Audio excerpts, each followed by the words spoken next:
দর্শক বন্ধুরা, আজকে খুব সহজ পদ্ধতিতে তোমাদের একটা গোলাপ এঁকে দেখাবো। এজন্য প্রথমে এরকম একটা ওভাল, তার বাইরে আরেকটা ওভাল এবং তার বাইরে আরেকটা ওভাল এভাবে দিয়ে নিতে হবে। এই ৩ টা ওভালের মাঝে প্রত্যেকটা ওভাল এরকম নিচের দিকে দাগ দিয়ে দিতে হবে। এর মাধ্যমে গোলাপের পাপড়ি বোঝা যাবে। এরপরে নিচে একটা ইউ শেপ দিয়ে একটা গোলাপের কলকা এঁকে ফেলতে হবে। এরপরে এর ২ পাশেই ওভালের মাঝামাঝি জায়গা থেকে নিচ পর্যন্ত একটা করে পাপড়ি এভাবে দিয়ে দিতে হবে। এবার এই পাপড়ির বেশ খানিকটা নিচ থেকে আবার একই পদ্ধতিতে আরও একটা করে পাপড়ি নিচের দিকে এঁকে দিয়ে এরপরে গোলাপের নিচে যে পাতার মতো সবুজ বৃত্তি থাকে সেই বৃত্তি এঁকে দিতে হবে। এখান থেকে নিচ দিকে এরকম বাঁকা করে আমি ২ টো লাইনে গোলাপের স্টিক এঁকে দিলাম। এভাবে তার গায়ে কাঁটা দিয়ে দিচ্ছি এবং এখান থেকে আমি গোলাপের পাতা এঁকে দিব।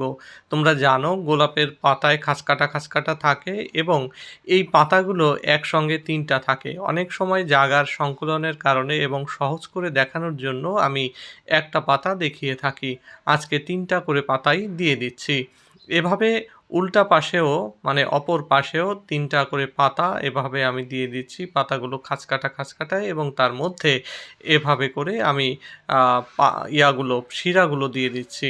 খুব সহজ পদ্ধতিতে আপনারা যদি চিন্তা করেন তাহলে এটা সহজ হয়ে যাবে।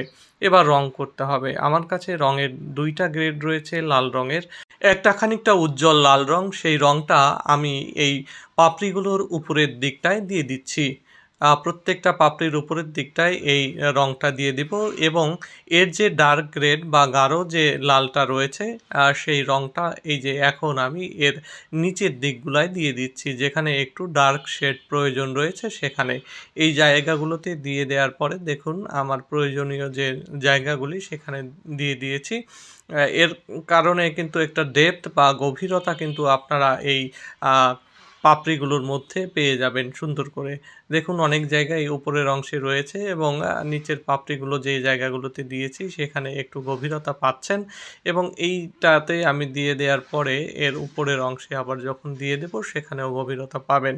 এই পাপড়িটিতেও আমি এই সেমভাবে দিয়ে দিলাম আর এই অংশে উপরের অংশে একটা গাঢ় যে লাল রং সেটা দিয়ে দিলে দেখুন একটা উজ্জ্বলতা তৈরি হয়ে গেছে।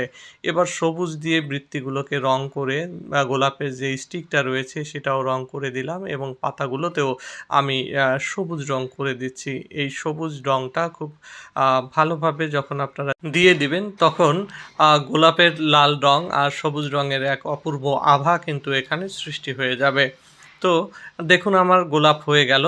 আপনাদের কেমন লাগলো সেটি কমেন্টে জানাবেন অবশ্যই।